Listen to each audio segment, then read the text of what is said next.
que eso funciona además muy a menudo. Bueno, pues vamos a seguir entonces con el proceso de urbanización en España. Recordad que es un proceso tardío, porque en España, ¿qué fue tardía? La revolución industrial, ¿vale? Recordad, proceso de urbanización cuando la población rural se va a las ciudades. Normalmente por la industrialización y terciarización. Ahora mismo en España, ¿qué habría más? ¿Gente dedicada a la industria o gente dedicada al sector terciario? Más o menos. ¿Sabéis más o menos algún porcentaje? Aproximadamente el 70-75% de la población española se dedica al sector terciario. Un 20%, quizás menos, al sector industrial y solo un 4 o 5% al sector primario. Poquísima gente se dedica al sector primario, muy poca. Y sobre eso, yo en el tema de los ejercicios del tema 6, en la parte de porque ahora la gente vivía más que antes, aparte de poner el negocio, también he puesto que también habíamos trabajo del sector terciario que asumen menos riesgos. Eso estaría bien. Porque no es lo mismo trabajar en el campo, con el sol, pues todos esos que... Sí, puede ser. Sí. Estar con unas buenas condiciones de trabajo. Sin ninguna duda. Pero no sería un hecho determinante. Puede ayudar, pero no es determinante. O sea, es mejor que no me metan. Sí, bueno, no estaría mal, pero siempre poniéndolo como al final de la lista. Los hechos claves y relevantes han sido siempre eso es, y la alimentación, los hábitos de vida. Y otra cosa que también ha funcionado en los últimos años, la higiene. La higiene, cosa que antes no tenían. Tengo por ahí un libro que habla es un manual de urbanismo. De urbanidad, de cómo uno debe comportarse. Es de finales del siglo XIX. En este libro hablan de cómo hay que lavarse y hablan de un baño, una ducha, una vez al mes. Porque la gente no tenía disponibilidad de ir a esos sitios. Pero la gente vivía mal Gente de normal. Gente que vivía en una población en la que tú no tienes agua corriente en tu casa y como mucho utilizar una cosa que ahora mismo se pone de adorno en las casas, palanganas. ¿Os suenan, verdad? No, eso se llama orinal. La palangana suele ser como un recipiente así muy ancho que suele tener una jarra. Donde con esa jarra se echaba ahí el agua y la gente se lavaba la cara y con un trapito te lavabas. ¿Que es como de hierro o los palos de dos? Sí, pueden ser o de madera.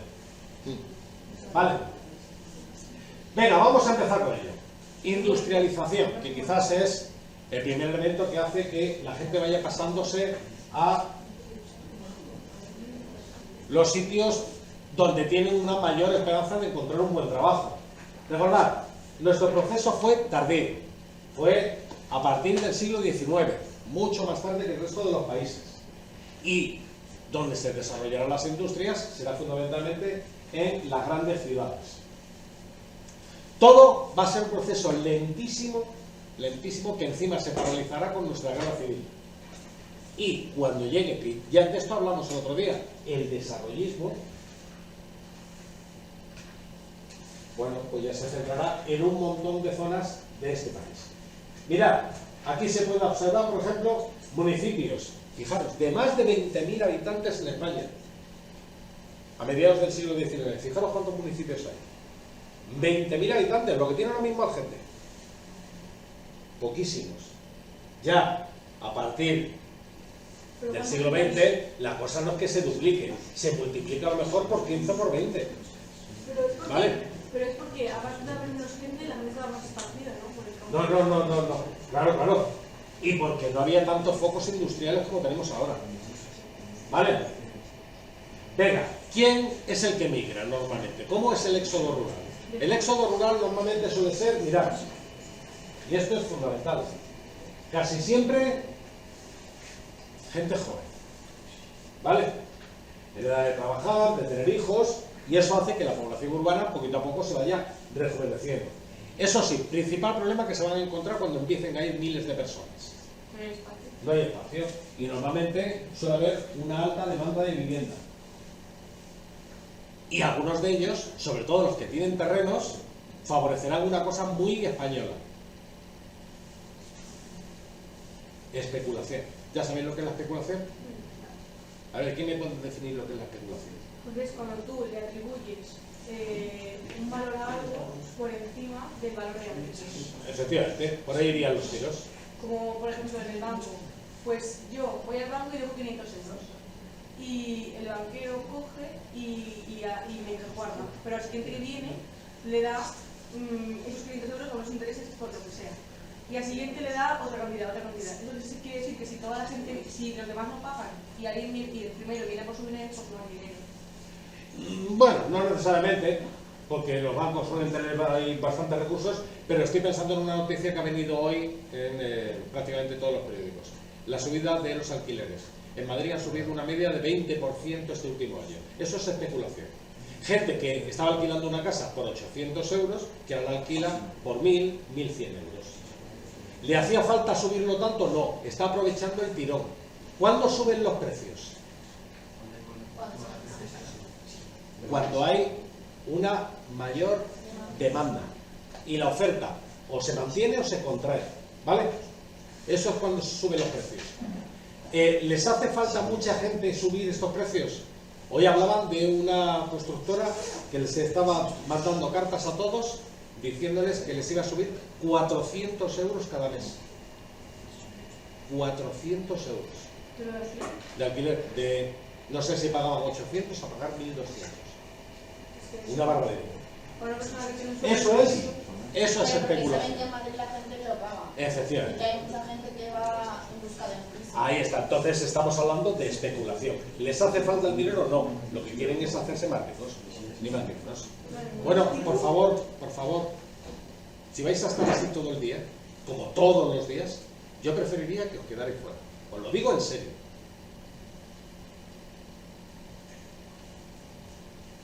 Venga, ¿qué se va a ir desarrollando poco a poco? Aunque eso siempre llegará con retraso, hasta que no llegue la democracia a este país. Los transportes, interurbanos e interurbanos. Si vosotros vierais cómo era el servicio de cercanías en Madrid hace 30 años, podríais a llorar. El servicio de cercanías o el servicio de autobuses. Era un poquito lamentable. Lo único que funcionaba realmente bien era en el centro, dentro de la ciudad. Una cosa que se llama metro. Yo no sé si lo habéis utilizado mucho. El metro, por ejemplo, el de Madrid, es bastante bueno. A ver, ¿cómo voy a conseguir hacer viviendas y que la ciudad cada vez crezca más y más rápido? Bueno, pues con una revolución que vendrá también en el siglo XIX. Nuevos materiales de construcción. Por ejemplo, ¿cuáles? ¿Qué necesito? No, el ladrillo lo he tenido toda la vida. No, material de construcción. A ver, en vez de utilizar, las casas, imaginaros una casa de pueblo. ¿Cómo construiríais un segundo piso? ¿Con qué? ¿Sobre qué? Madera. Sobre madera. Ahora no lo voy a construir sobre madera. ¿Con qué lo voy a construir? Hierro y hormigón. Nuevos materiales. Las fachadas las voy a empezar a cubrir con otro material que es más, no más barato, pero mucho más ligero que el ladrillo. Cristales. Y ahora, como necesito construir en altura, me voy a hacer cargo de un invento americano, que lo inventa un tal Otis. No. O sea, yo me subo a mi piso en grúa. Ascensores. ¿Vale? Con eso se empiezan a crear los rascacielos y empieza a haber un boom de rascacielos, sobre todo en Estados Unidos, y eso después llegará aquí a España. El rascacielos más alto que teníamos en esta época en Madrid y en España. ¿Alguien le suena el edificio de Telefónica de la Gran Vía? Está enfrente del McDonald's de Montera, en la Gran Vía. Pues ese era el edificio más alto de España y de Europa. Durante un tiempo fue el rascacielos más alto de Europa.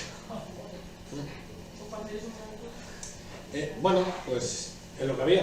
¿Hay rascacielos que están permitidos por rascacielos no tener escaleras? No, tiene que tener siempre escaleras de emergencia. Porque recordad que en un incendio lo primero que se paraliza, ¿qué es? El ascensor. Tienes que tener tus escaleras. Imprescindibles. Además, ahora las escaleras de emergencia todas tienen que tener una cosa que se llaman puertas ignífugas.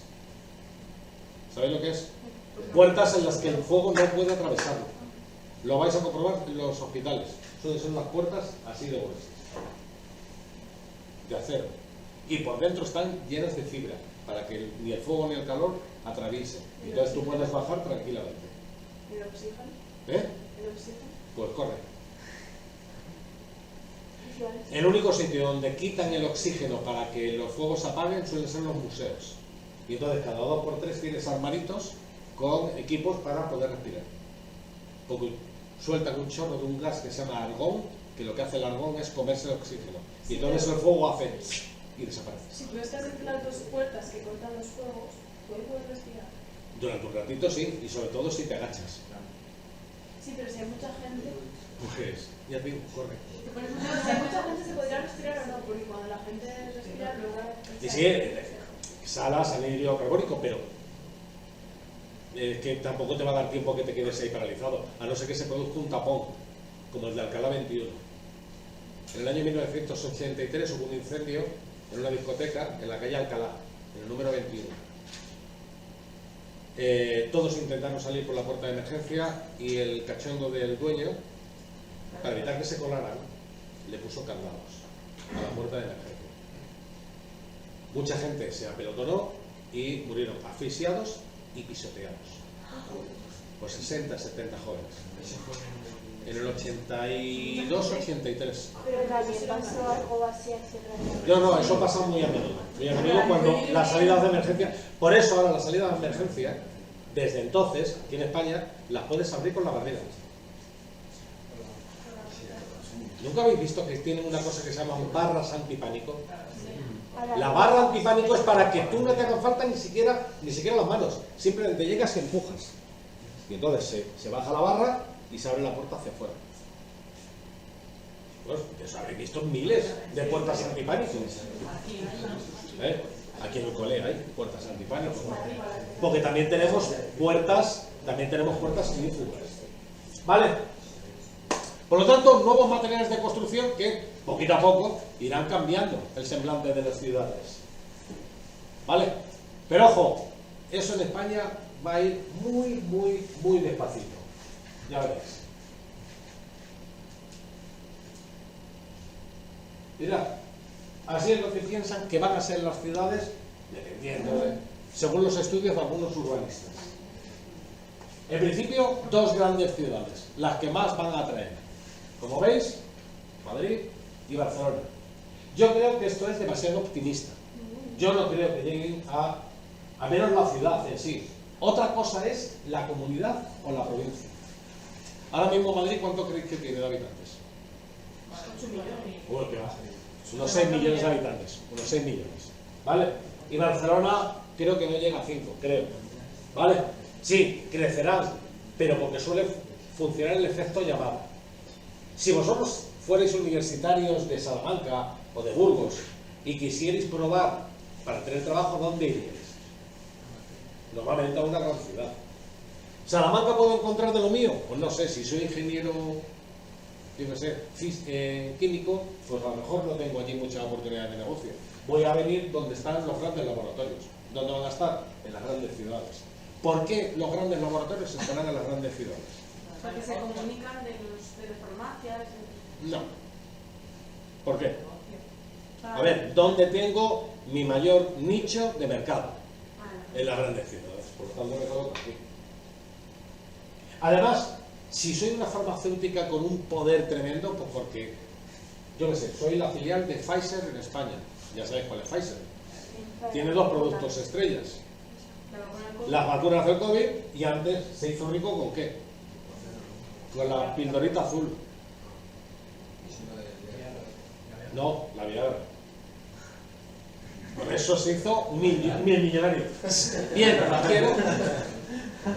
Chicos, saberlo, cultura general, no le busquéis 3 pies al gato. A ver, yo, si tengo una gran empresa y necesito determinadas decisiones que a mí me afecten políticamente, lo que quiero es estar cerca del poder, así que las oficinas de Pfizer estarán cerca de los ministerios. Ya está. ¿Vale? Así de sencillo.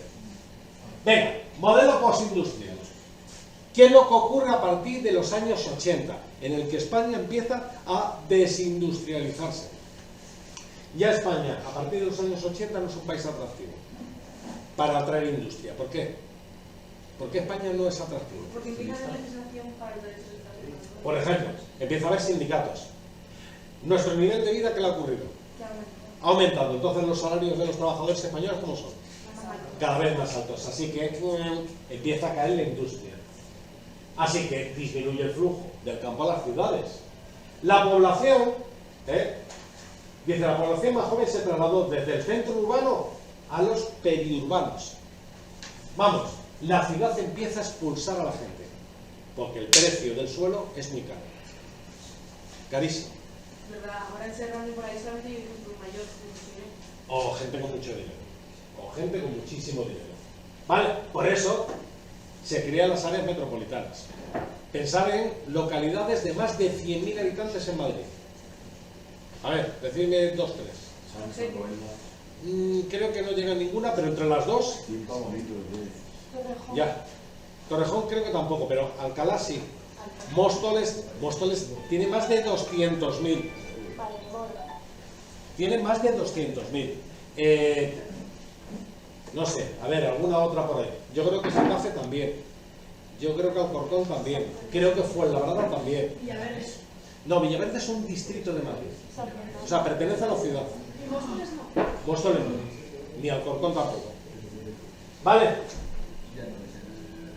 Bien, esto se produce por una cuestión fundamental, que eso viene en España desde los años 60. En España, a partir de los años 60, todo el mundo, ¿qué quiere tener? Coche. Así que empieza la sociedad del automóvil. Modernos medios de transporte también, pero sobre todo aquí en España el coche. Si no, hacer una pequeña estadística entre vosotros, ¿cuántos coches tenéis en casa? Creo que no hay ninguna casa que tenga uno solo. ¿Uno? Ostras, la excepción. ¿Pero el resto cuántos? ¿2, 3? Entonces nada. Espérate entonces un añito. Cuando te lo saques tú. Ya hablaremos. Ya hablaremos si tenéis 1 o 2. Pero el resto 2, 3. ¿Vale? Además, como vamos ganando cada vez más, bueno, pues se facilita el acceso a la vivienda. Mirad, una cosa que no ocurre en el resto de Europa. El 82% de los españoles eran propietarios de su vivienda. Es que esto fue también en la época del boom, del ladrillo. Ojo, aquí habla del 82%, de los cuales casi la mitad comparten el piso ¿con quién? Con la casa, con el banco. Con el banco. Pero claro, tú te compras una casa, pero tú no te la estás comprando. Hasta que no termines de pagar la última letra, pertenece al banco. Claro, por eso lo estás compartiendo con ellos. Cuando tú tienes una deuda, pero tienes propiedades que ya has pagado tú completamente, te las pueden quitar. O sea, por ejemplo, si yo tengo una deuda con el banco, y yo tengo 2 casas que ya son completamente mías, que he pagado completamente, ¿el banco, si yo no pago, me puede embargar la casa? Sí, claro. ¿Y volvería a ser el banco otra vez? Sí, claro. Claro. Sin ninguna duda. ¿Vale? Bueno, una cosa que sí es fundamental. Bien, para evitar el crecimiento desaforado y sobre todo para evitar barbaridades urbanísticas, a partir de los años 80 se crean una cosa importante, por favor, que puede aparecer en las definiciones. Esto. GOU, ¿qué significa? Plan General de Ordenación Urbana. ¿Vale? Por favor, importante porque puede salir. Los planes generales de ordenación urbana son los planes urbanísticos que hacen los ayuntamientos para decir, bueno, tenemos un pueblo de 5.000 habitantes y quiero crecer hasta los 20.000. ¿Cómo voy a crecer hasta los 20.000? Pues el ayuntamiento prepara los planos y dice, aquí viviendas, aquí un centro comercial, aquí un centro de salud, aquí un colegio y aquí un instituto. ¿Me seguís? Tiene que decidir cómo se hace. ¿Cómo serán las calles? Si va a haber carriles bici, si serán de doble sentido, si habrá semáforos o no. Todo. Y se urbanizan las calles. Y a partir de ahí llegan las constructoras y empiezan a levantar. Estos son lo que se denomina un planeamiento urbano. Y para esto Es necesario que todos los ayuntamientos medianamente grandes cuenten con un urbanista, que muchas veces adivinar qué profesión tiene.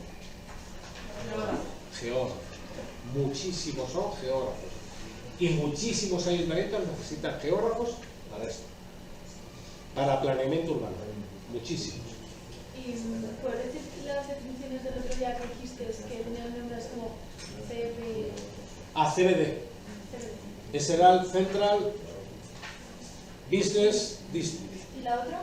No me acuerdo cuál fue la que dije la otra. Eran también así siglas. El CBD. No, pero después si la localizas me lo dices.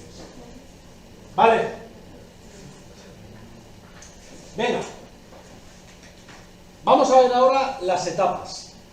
Cómo ha ido pasándose de una ciudad tradicional a una ciudad como la conocemos ahora. ¿Vale? Y hay que empezar siempre por el centro histórico. Centro histórico que normalmente, ¿qué forma suelen tener? A ver, pensadlo bien. Redonda. Caótica. A ver, ¿en el siglo XV había planeamiento urbano o cada uno construía donde le venía bien? Donde le venía bien. Después, dependía un poquito también de la cultura. Por ejemplo, una ciudad musulmana, ¿cómo sería? ¿Calles anchas o calles estrechas? ¿Por qué? Es una cuestión también de clima. Porque da más sombra. Efectivamente, las calles estrechitas dan más sombra. Así que voy a hacer las calles muy estrechas y muy pegadas, muy abigarradas. En cambio, una ciudad romana en la que eran todos acuartelamientos, ¿cómo serían? Anchas y bien colocaditas. ¿Vale? Y rodeadas normalmente, casi siempre, de una muralla. ¿Vale? Bueno, pues estas ciudades caóticas se tienen que cambiar. Porque llega el crecimiento. Bien, ¿qué impide que una ciudad crezca? Imaginar una ciudad medieval. ¿Qué impide? Fundamental, chicos. Esto es fundamental. ¿El espacio? La muralla. Tengo que tirar la muralla. Y se quedan las puertas. Se quedan las puertas, pero se quedan como adornos. Como Madrid. Madrid tenía muralla. La puerta de Alcalá. Claro. La puerta de Toledo. La Pío XII. ¿Sabéis dónde está Pío XII? Que ahí también hay otra puerta de entrada. Había otra puerta por Fuencarral. Y en Moncloa hay una puerta, ¿no? No, esa es un arco del triunfo. Pero Madrid es como muy plano para... O sea, las ciudades se solían hacer más bien como... No, ¿tú has estado en Madrid Río? Pues si te vas a Madrid Río, verás que es un paseo que está al lado del Manzanares y al lado ves un talud enorme donde está el Palacio Real y una almudena. Y lo vas viendo en alto. Es verdad, está muy elevado cuando te tiras por el... Por el río. Desde el río está bastante elevado. En el puente que hay, que es... Bueno, hay un puente. Va la calle de la Almudena y el Palacio Real. Hay un momento que es un puente, justo antes de llegar al Palacio Real. Y de eso no está súper elevado. Pero tú lo ves desde aquí, no hay montaña. No, no en montaña, pero bueno, era un sitio. Tampoco fue una ciudad estratégica nunca. No, Madrid nunca fue. A ver, ciudad estratégica puede ser Toledo. Pero mirad qué bien está. Hay un cerrillo rodeado del río prácticamente por todas partes. Granada, sin ninguna duda. Antes, una ciudad llamada Lugo, también. ¿Alguien ha estado en Lugo? Tiene una de las murallas más antiguas de todo el mundo. Así digo las cosas que tiene... Tiene una muralla desde la época de los romanos. Pero, a ver, ¿por qué Lugo no tiró las murallas? Porque no experimenta un crecimiento. ¿Eh? No. No, porque no experimenta un crecimiento. Claro, es que allí no había industrias. Entonces, como la ciudad no crece, no tiró las murallas. ¿Qué le ocurre con otra ciudad monumental que tenemos a 1 hora y cuarto de aquí? Ávila. Ávila tiene completamente rodeado. A Cuenca no le hace falta muralla. Pero solamente por una parte, porque por el otro es un cortado. Es un acantilado, ¿no? Claro, es una cantidad de grados, hace falta muralla. Le da mucho de miedo. Venga. ¿Veis? Venga. Centro histórico. Vamos con ello y ya lo veremos, o vamos a intentar ver algunos ejemplos. Venga. La población rural, atraída por la industria, va a llegar al centro de las ciudades. Esto es al principio. Y se va a empezar a edificar en altura. Bien, ¿quién crees que vive en los pisos altos? Todo lo contrario. Los pobres. Porque No, por las escaleras. Ahora es todo lo contrario, ahora el rico es el que tiene el ático. Pero antes no, antes era el pobretón el que vivía arriba del todo porque era el que tenía que subir las escaleras. Pensar, por ejemplo, en un edificio que me parece que en uno de los lados tiene hasta 7 plantas sin escaleras. ¿Alguien ha estado en la Cava Baja de Madrid? La Cava Baja es una de las calles que da vuelta a la Plaza Mayor. Al lado hay un mercado que se llama el Mercado de San Miguel, que es un mercado así muy pifi. Carísimo también. Bueno, pues en esa cava hay puertas de entrada para la Plaza Mayor. La Plaza Mayor tiene 400 años. No había ascensores. Es como un cuadrado. El mercado es... Ahora ya se han ido poniendo poco a poco, pero antes no. Así que yo como pobre me tengo que ir, lógicamente, a la última planta. Ahora es súper caro, ¿no? Ahora, claro, toda esa zona. Vale. Venga. Las ciudades importantes entonces a partir del siglo XIX, ¿veis? Importante, chicos. Derriban las murallas y empiezan a crecer. Eso sí, los cascos antiguos van a reflejar las diferencias sociales. Eso va a ocurrir siempre, en la historia de todas las ciudades. Va a haber barrios ricos y va a haber barrios pobres. Incluso hay zonas del casco antiguo. A ver, la gente que vive en Gran Vía suele tener un interesante poderío económico. Pero si te vas a las espaldas de Gran Vía, hacia el norte, esa zona ya es un poquito más chunga y ya no es lo mismo. Pues por la zona que está por detrás de Gran Vía, ya yendo hacia Malasaña o hacia Chueca. Chueca hasta hace unos años era un barrio degradado. En tribunal los calles son un poco... ¿Vale? Dice, la zona de las rentas más bajas se deterioró, mientras que las rentas más altas, lógicamente, empezaron a mejorar. Chicos, donde viven los ricos es donde antes se hacían los primeros cambios. Por ejemplo, construir algo tan importante como esto. Que esto aquí en Madrid llegó muy tarde. Esto es el casco antiguo de Madrid, ¿vale? Por favor, quiero que... a ver si se aprecia. Mirad, esto es un plano del siglo XIX de Madrid.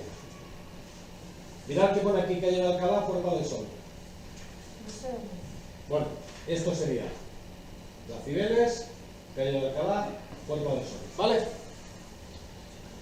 Recordad que a mitad de la calle de Alcalá empieza la Gran Vía. Y la Gran Vía hace esto. Bien, como tenéis que comunicar esta parte de Madrid con esta, el ayuntamiento, con el gobierno, lo que decidió fue expropiar cientos de casas, tirarlas y construir esta avenida. ¿Hubo algún miramiento con la gente que vivía aquí? Ninguno.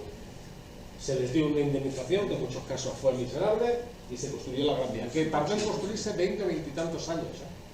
Muchísimo tiempo. Sí, ¿y la de dinero que han ganado con eso? No han ganado relativamente. Lo que han mejorado es el nivel de vida de la gente que vive por esta parte. Sí, pero en cambio, la parte de aquí arriba... Toda la gente que es turista que viene a ver Madrid pasa por esa calle. No, pero en esta época, cuando estoy hablando de esto, que fue en los años 20, no había turismo. Ni en los años 30. Ahora lo cambiaron para futuro porque veían que iba a ser más rentable. No. Pero no está ganando yo, está ganando la empresa. No, a ver. Esto no se hace en su momento para pensar en el futuro del turismo porque nadie se imaginaba de lo que iba a ser España y el turismo. Estoy diciendo que estos fueron años 20-30. Esto se hace para que determinados sectores sociales mejoren, sobre todo su movilidad. Porque empieza a aparecer una figura nueva en Madrid, el automóvil. Y no puede circular por estas callecitas. Necesita avenidas grandes. Además, también empieza un medio de transporte fundamental en el exterior, el tranvía, que también después desaparecerá. Y en esta época también se inaugura, que hace poco, creo que se han cumplido ya los 100 primeros años. ¿De qué? Del metro. El metro. Que además la primera línea, ¿por dónde pasará? ¿Cuál es la línea 1 de metro? En principio es la que iba antes, desde Atocha hasta Cuatro Caminos. Lo que pasa es que la parte central es la más antigua, la más estrechita. Todavía se conserva una estación que como si estuviera parada en el tiempo desde hace 60, 70 años. No, Chamberí. La podéis ver si vais en el metro. Y Príncipe Pío también está... Eso está entre Bilbao y... Me parece que está entre tribunal, sí puede ser, o iglesia. Tribunal e iglesias. Os asomáis a la ventana, se ve todo oscuro y de repente se ve como una estación fantasma. Llena de azulejos y con publicidad de los años 40 y 50. Pero no se puede pasar. Sí, ahora sí. Lo que pasa es que hay unas colas importantes. Si te tienes que ir a la plaza de Chamberí para poder entrar. Es una estación que está inutilizada y se utiliza como museo. Para que la gente vea lo que era una estación. Pero la de Príncipe Pío... Pues porque se abrió tribunal e iglesias y entonces ya se quedó esa estación que no servía. La de Príncipe Pío también tiene algo así. En plan, es una historia. Ya, pero esta es original. Las otras fueron reconstruidas. Igual que han reconstruido un templete en la calle Montera. ¿Habéis pasado hace poco por Gran Vía? Gran Vía, calle Montera, ¿sabéis dónde es? No, seguramente. ¿Eh? No sabes cuál es la calle Montera. Hay muchas tiendas ahí ahora, pero no es... Sí, antes era la zona Pilingui. Pues ya no. Bueno, pues han puesto un templete que era donde se entraba la boca de metro de Gran Vía, que en teoría tenía un ascensor. Una cosa importante. ¿Eh? Eso no es súper Fuencarral. Eso, es O sea, que... terminas Fuencarral y empieza la calle Montera. Ah, la es para abajo. Claro. Para mí seguía siendo eso Fuencarral. No. La que lleva luego a A la Puerta del Sol, Y que ya. es cuesta abajo. ¿Vale? Bueno. A la próxima no me tienda, no es poco propio. Bueno.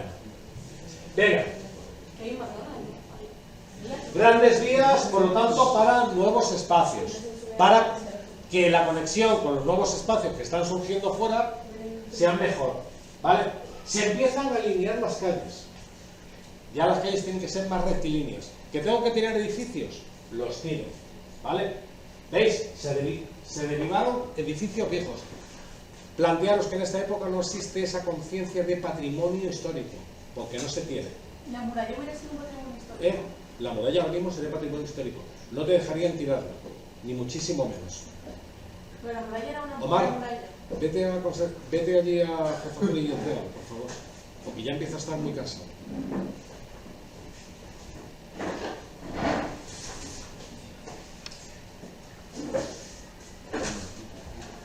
Pero la muralla era funcional, o sea, la utilizaban todavía para... No, la muralla ya no era funcional. Ya era una cuestión estética, decorativa, ¿vale? Venga, empiezan a construirse nuevos edificios con ascensores y empieza a entrar una cosa que es novedad, el agua corriente. Gracias sobre todo a que Madrid, a partir de mediados del siglo XIX, lo canaliza desde la Sierra a Madrid. Y esa empresa todavía existe. ¿No? El canal de Isabel II. Todavía, por gravedad, se siguen manteniendo algunos de los depósitos en la Plaza de Castilla. ¿Nunca habéis visto que en la Plaza de Castilla hay unos depósitos de agua gigantescos? Sí, hay un parque. Sí, eso es. Y como está en la parte alta de Madrid, simplemente esos depósitos se llenaban de agua, se abría el grifo y como el resto de Madrid estaba cuesta abajo, no tenían que aplicarle ninguna presión. La presión era automática. ¿Me seguís? Porque estaba en alto. Todo eso gracias al canal de Isabel II. Ahora hay allí un centro de exposiciones. ¿Vale? Lógicamente se perdió un montón, muchísimo patrimonio histórico artístico. Muchísimo. Otra cosa que hizo que se perdiera un montón de patrimonio histórico artístico, lo habéis estudiado. 1835 me parece que fue un tal Mendizábal. Las desamortizaciones, que también se perdió ahí un montón de patrimonio histórico artístico. ¿Vale?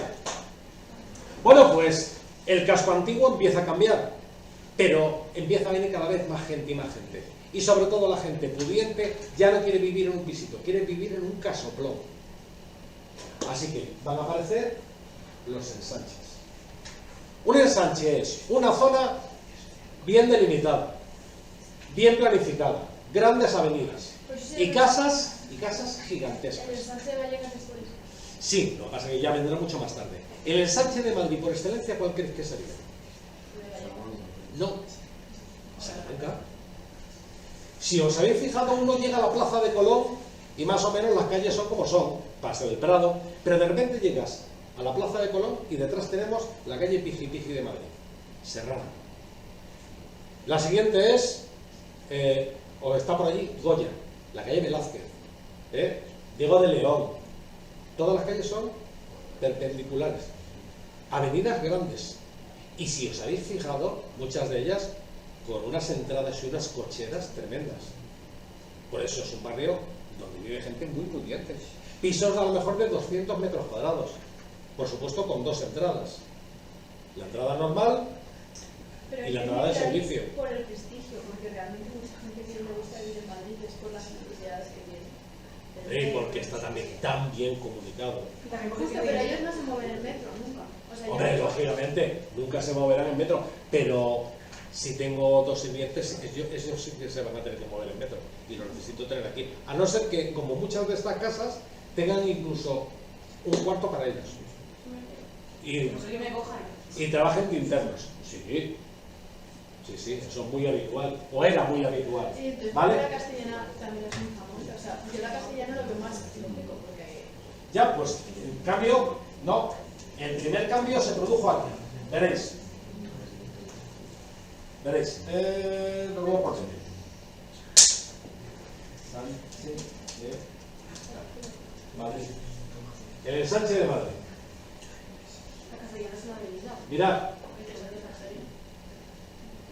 Carlos María de Castro, alcalde de Madrid, pero que tenía un título nobiliario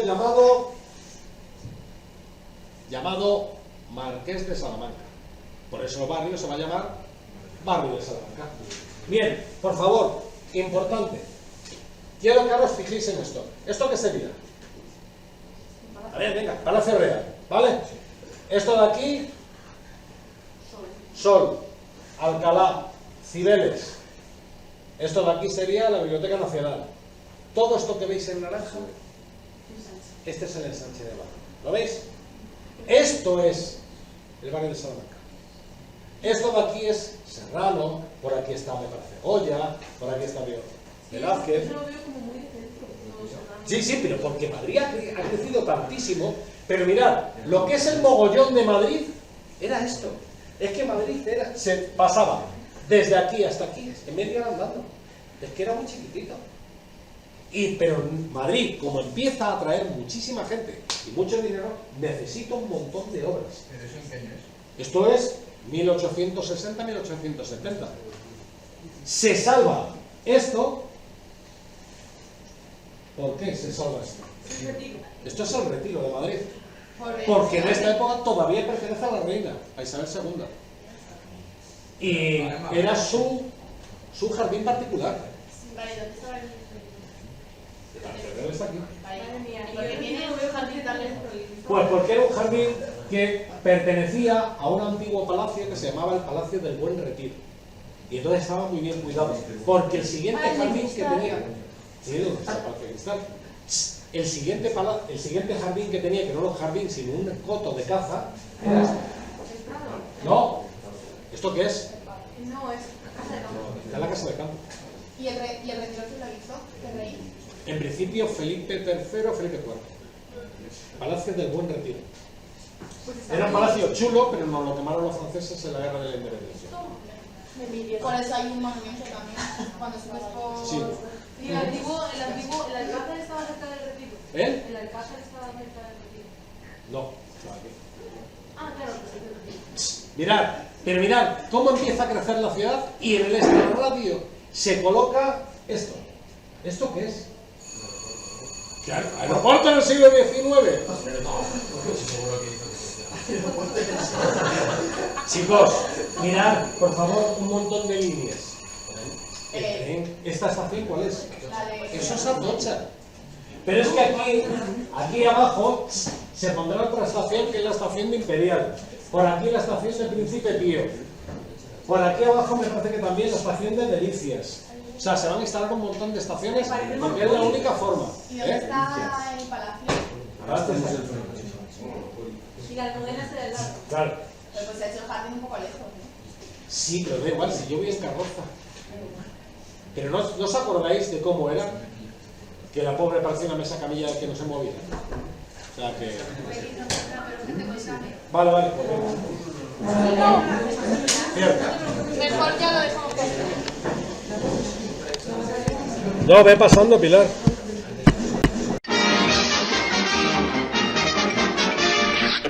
Eso es todo, amigos.